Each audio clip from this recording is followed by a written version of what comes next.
Hello दोस्तों, आपका स्वागत है हमारे यूट्यूब चैनल परीक्षा दृष्टि अड्डा में। मैं आपके लिए लेकर हाजिर हूँ पॉलिटी से बहुत सारे ऑनलाइन क्वेश्चन जो कि कंपटीशन में कई कंपटीशनों में देखने को मिलता है। चलिए मैं स्टार्ट करना चाहता हूँ अपने ऑनलाइन क्वेश्चन के साथ से। पहला क्वेश्चन है कि भारत में ईस्ट इंडिया कंपनी की स्थापना किस चार्टर्ड एक्ट के तहत किया गया। ये स्थापना 1600 ईस्वी के चार्टर एक्ट के तहत किया गया। महारानी एलिजाबेथ ने ईस्ट इंडिया कंपनी की स्थापना कर किसकी अध्यक्षता में पूर्व देशों में व्यापार करने की आज्ञा प्रदान की। लॉर्ड मेयर के। दूसरा क्वेश्चन है कि ईस्ट इंडिया कंपनी ने भारत में अपना कार्य कहाँ से प्रारंभ किया। ये सूरत से किया। आंग्ल भारतीय विधि संहिताओं के निर्माण एवं विकास की नींव कहाँ से प्रारंभ होती है। ये 1600 ईस्वी के चार्टर से। इंग्लैंड स्थित कंपनी के बोर्ड ऑफ डायरेक्टर का विधि निर्माण का अधिकार किस राजलेख द्वारा गवर्नर तथा उसकी परिषद के संसदों में विहित किया गया। ये था सन 1726 के राजलेख चार्टर द्वारा। किस अधिनियम द्वारा कंपनी में गवर्नर जनरल का पद सृजित किया गया। ये 1773 के रेगुलेटिंग एक्ट द्वारा। गवर्नर जनरल वारेन हेस्टिंग के 4 सदस्यीय परिषद में पार्षद का कौन कौन से थे। फिलिप फ्रांसिस, क्लेवेरिंग, मॉनसन, वार्न, नेल थे। गवर्नर जनरल तथा उसकी परिषद किसके प्रति उत्तरदायी थी। इंग्लैंड स्थित निदेशक बोर्ड के प्रति उत्तरदायी थी। ईस्ट इंडिया कंपनी की प्रबंधन शक्ति किसमें निहित थी। ये गवर्नर जनरल एवं उसकी परिषद में निहित थी। कलकत्ता में उच्चतम न्यायालय की स्थापना किस अधिनियम द्वारा किया गया था। ये 1773 के रेगुलेटिंग एक्ट द्वारा किया गया था। उच्चतम न्यायालय में कितने न्यायाधीश थे तथा मुख्य न्यायाधीश कौन था। इसमें 4 सदस्य थे। जो मुख्य न्यायाधीश सर एलिजाह इम्पे थे। किस अधिनियम द्वारा भारत के गवर्नर जनरल और उसकी काउंसिल को नियम तथा अध्यादेश जारी करने की शक्तियाँ प्रदान की गई। ये रेगुलेटिंग एक्ट 1773 के द्वारा जारी किया गया। ईस्ट इंडिया कंपनी के भारत के एकाधिकार को किसने समाप्त किया। रेगुलेटिंग एक्ट 1773 ने समाप्त किया। बंगाल का प्रथम गवर्नर जनरल कौन था। वारेन हेस्टिंग था। रेगुलेटिंग एक्ट 1773 के तहत कोलकाता में उच्चतम न्यायालय की स्थापना कब की गई। ये 1774 ईस्वी में की गई। ईस्ट इंडिया कंपनी पर संसदीय नियंत्रण का प्रथम प्रयास किस अधिनियम द्वारा किया गया। ये रेगुलेटिंग एक्ट 1773 द्वारा किया गया।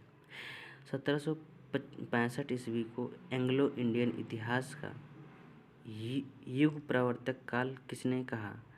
इल्बर्ट ने कहा। चलिए अगला लेते हैं। किस एक्ट के द्वारा सर्वोच्च न्यायालय की अधिकारिता से गवर्नर जनरल इन काउंसिल को मुक्त करा दिया गया था। सन 1781 के सेटलमेंट एक्ट द्वारा गवर्नर जनरल को काउंसिल को मुक्त करा दिया गया था। सर्वोच्च न्यायालय की राजस्व अधिकारिता को किस एक्ट द्वारा समाप्त किया गया। ये 1781 के सेटलमेंट एक्ट द्वारा समाप्त कर दिया गया। सर्वप्रथम किस गवर्नर जनरल को तथा किस अधिनियम द्वारा गवर्नर जनरल तथा मुख्य सेनापति दोनों की शक्तियाँ प्रदान की गई। लॉर्ड कॉर्नवालिस को 1768 के अधिनियम द्वारा सेनापति दोनों की शक्तियाँ प्रदान की गई। किस अधिनियम द्वारा कंपनी के व्यापारिक एवं राजनीतिक कार्यों को एक दूसरे से पृथक कर दिया गया। ये पृथक किया गया था पीटर्स इंडिया एक्ट 1784 द्वारा। कंपनी के कर्मचारियों पर उपहार लेने पर प्रतिबंध कब लगा दिया गया। ये लगाया गया था 1784 में पीटर्स इंडिया एक्ट द्वारा। कंपनी के मामले में ब्रिटिश सरकार का पहली बार कब नियंत्रण स्थापित हुआ? ये 1784 में पीटर्स इंडिया एक्ट द्वारा ये स्थापित हुआ। पीटर्स इंडिया एक्ट के तहत निर्मित बोर्ड ऑफ कंट्रोल का अध्यक्ष कौन होता था? ये ब्रिटिश मंत्रिमंडल का एक सदस्य होता था। किस एक्ट के द्वारा गवर्नर जनरल को अपनी परिषद के निर्णयों को अस्वीकृत करने की शक्ति प्रदान की गई? शक्ति पुनः दे दी गई और इसे आगे आने वाले गवर्नरों के लिए भी विस्तृत किया गया। ये किया गया था कब, किस एक्ट के द्वारा? चार्टर एक्ट 1793 के द्वारा। मंत्रिमंडल के सदस्यों को भारतीय राजस्व से वेतन देने का प्रावधान किस अधिनियम के तहत किया गया? ये 1793 का राजलेख अधिनियम के तहत किया गया था। ईसाई मिशनरियों को भारत में धर्म प्रचार की अनुमति कौन सा राजलेख प्रदान करता है? ईसाई मिशनरियों को धर्म प्रचार करने के लिए 1813 का राजलेख प्रदान करता है। 1813 के चार्टर द्वारा भारतीयों की शिक्षा पर व्यय के लिए कितनी राशि नियत की गई थी? 1 लाख रुपए। भारत में आकर बसने तथा व्यापार करने के लिए आने वाले अंग्रेजों को लाइसेंस लेना किस चार्टर द्वारा अनिवार्य कर दिया गया था? ये 1813 के चार्टर अधिनियम द्वारा अनिवार्य कर दिया गया था। किस अधिनियम द्वारा गवर्नर जनरल के सदस्यों की संख्या 4 से 3 कर दी गई, जिसमें से एक प्रांत का मुख्य सेनापति होना अनिवार्य था? 1784 के पीटर्स इंडिया एक्ट द्वारा मुख्य सेनापति का गवर्नर जनरल की परिषद का स्वतः ही सदस्य होने का अधिकार कब समाप्त हुआ? ये 1793 के चार्टर अधिनियम द्वारा ये समाप्त कर दिया गया था। ईस्ट इंडिया कंपनी के व्यवहारिक अधिकार को किस अधिनियम द्वारा समाप्त कर दिया गया था? ये समाप्त किया गया था 1833 के राजलेख द्वारा। भारत का प्रथम गवर्नर जनरल कौन था? लॉर्ड विलियम बेंटिक था। किस अधिनियम द्वारा गवर्नर जनरल की परिषद में विधि सदस्य की नियुक्ति का प्रावधान कब किया गया? ये 1833 के राजलेख द्वारा किया गया। अंग्रेजों को किस अधिनियम के तहत बिना लाइसेंस आने जाने, बसने तथा व्यापार करने की स्वतंत्रता प्रदान की गई? ये प्रदान की गई 1833 के अधिनियम के तहत। सर्वप्रथम भारत में शासन के केंद्रीयकरण का प्रयास किस अधिनियम में दिखाई देता है? ये दिखाई देता है 1833 के राजलेख में। दास प्रथा को गैरकानूनी किस अधिनियम द्वारा घोषित किया गया? दास प्रथा को गैरकानूनी 1833 के चार्टर अधिनियम द्वारा घोषित किया गया। चलिए, लॉर्ड मैकाले की अध्यक्षता में प्रथम विधि आयोग गठन किस अधिनियम के तहत किया गया था? ये 1833 के अधिनियम के तहत किया गया था। सती प्रथा का अंत किस गवर्नर जनरल के द्वारा किया गया था? सती प्रथा का अंत विलियम बेंटिक के द्वारा ये शारदा एक्ट के माध्यम से किया गया था।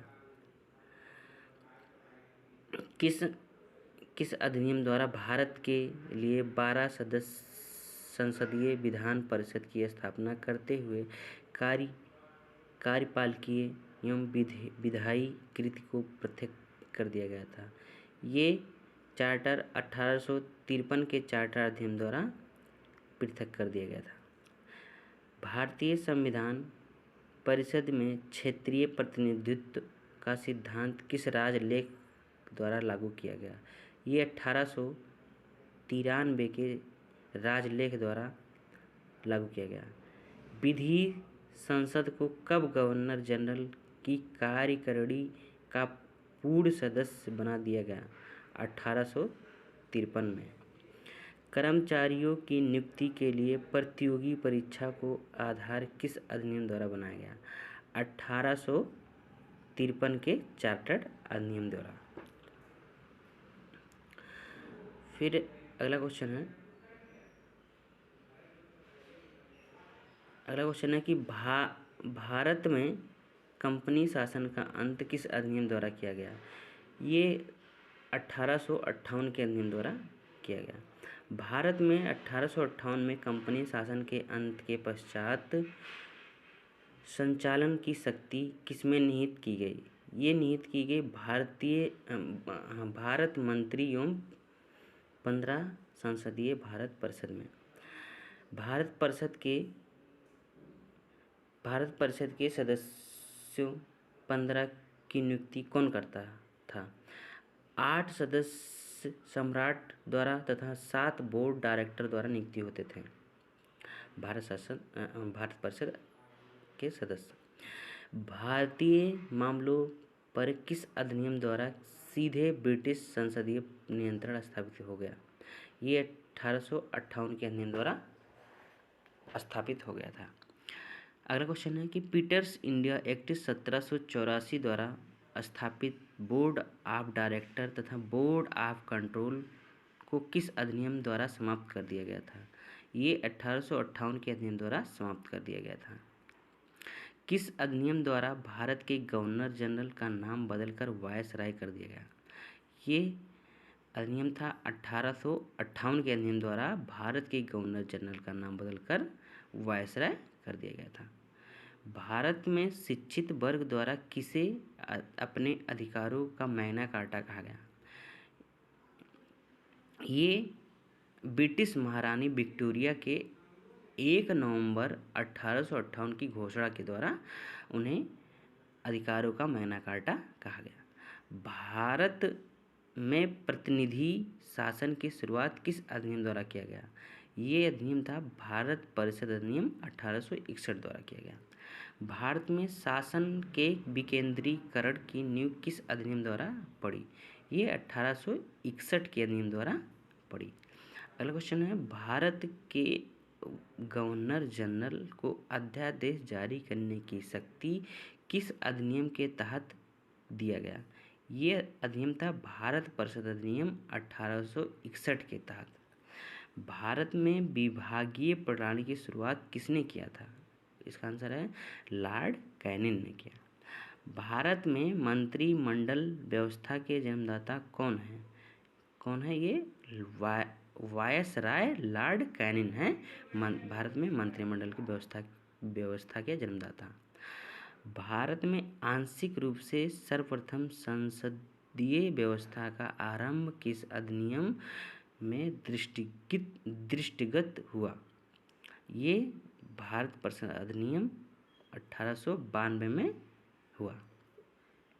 अगला क्वेश्चन है किस अधिनियम के तहत वार्षिक बजट पर बहस का अधिकार भारतीय संसदों को मिला?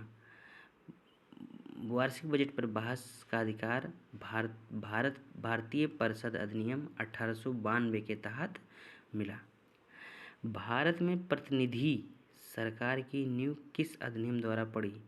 ये भारत परिषद अधिनियम 1892 द्वारा पड़ी। फिर अगला क्वेश्चन है पहली बार मुस्लिम समुदाय के लिए पृथक प्रतिनिधित्व का उपबंध कब किया गया? ये मार्ले मिंटो सुधार अधिनियम 1909 द्वारा किया। मार्ले मिंटो सुधार अधिनियम 1909 किस रिपोर्ट पर पारित हुआ? ये सर अर्नोल्ड समिति द्वारा। फूट डालो राज करो की नीति का पोषक अधिनियम है भारत परिषद अधिनियम 1909। अगला क्वेश्चन है किस अधिनियम द्वारा वायसराय की परिषद में सर्वप्रथम किस अधिनियम को शामिल किया गया? भारतीय परिषद अधिनियम 1909 द्वारा। Thank you so much.